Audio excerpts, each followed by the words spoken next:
So let's look at this thing and see what we can learn about pendulums from it. That's real quick. All right. Let's see. So, oh dear. So let's look at the solution.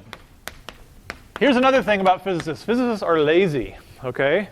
Once we have guessed a solution to a differential equation and showed it works, we're not ever going to do it again. If we see the differential equation again, we just write down the same solution. Right? We don't do it over and over and over again. So if the solution before was a sinusoid, then I know that this one's going to be a sinusoid. Theta equals theta max, that's like the amplitude of the angle, times the sine. And if I were to guess and plug in and solve for the constants, I would get the exact same thing, or I'd get a new number here, square root of g over L t plus some phase phi. All right. Have you considered investing in a fingerless gloves? Have you considered investing in...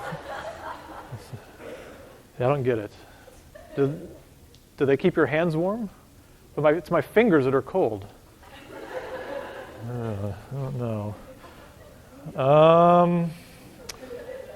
I've completely lost track of where I am. Okay, so this behaves exactly the same. This is the natural frequency.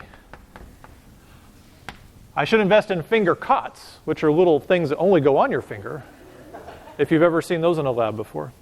This is the natural frequency. So instead of k over m, it's a square root of g over L. Okay, this is the amplitude, basically, in terms of treating it as an angle. It's the angular amplitude. If we wanted the physical amplitude, how far it goes, well, it's just theta max times L, right? If I wanted to know how far this goes approximately this way, theta max times that length, and then you could pretend it's one-dimensional, even though it's really a curve. And this is also the phase.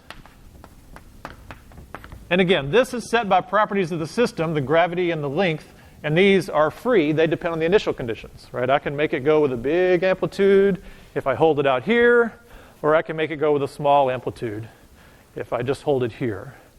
And I can make any time I want be time equals 0, so I can adjust the phase, right?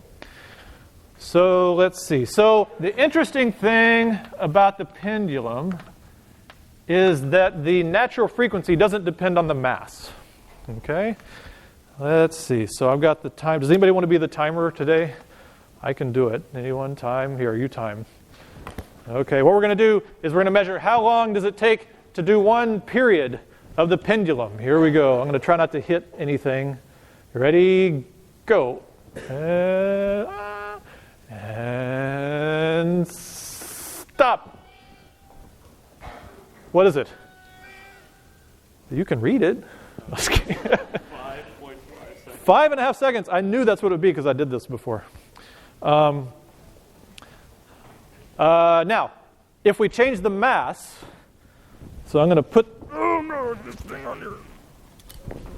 Okay. And here, I'll do it this time, just to move us along. That's excellent work. And now we're going to do it again. And, oh, don't hit my coffee. And 5.5 seconds, exactly the same, right? So it doesn't care, there's no m here. It just cares about g and the length didn't change, right? This says, if you wanted to know physically how far it's going, that's like the arc length s equals theta max, this amplitude times L. I'm just saying in problems, you might not be asked for the angle, you might be asked for like a distance. So it's just going in a circle. So the arc length is always just theta times r. Okay, so what this tells us, this is very important for this person, this technology, right? Spitting everywhere. This technology here, clocks, right? This is how they made clocks in the early days, because you could have something that was something based on time, but was very independent of other things, right? So it doesn't matter what mass you put there. The critical thing was the length, okay? So the first clocks were made by this guy, pretty boy, Christian Huygens, okay? It's not pronounced Huygens, it's pronounced Huygens is the proper way to say it. Okay, let's put pretty boy in his place here. He's around Descartes. And the reason we've gone back to our timeline is what I think is impressive is that Christian built a clock, and it was a standard for timekeeping for 270 years, right? So he invented a technology that lasted 270 years. Pretty impressive. That's like if you invented something in 1750 that they're still using. not bad, I would say. Not too many things last that long. So this was a major breakthrough, all based on what we just derived, that omega just depends on gravity and the length. Now, let's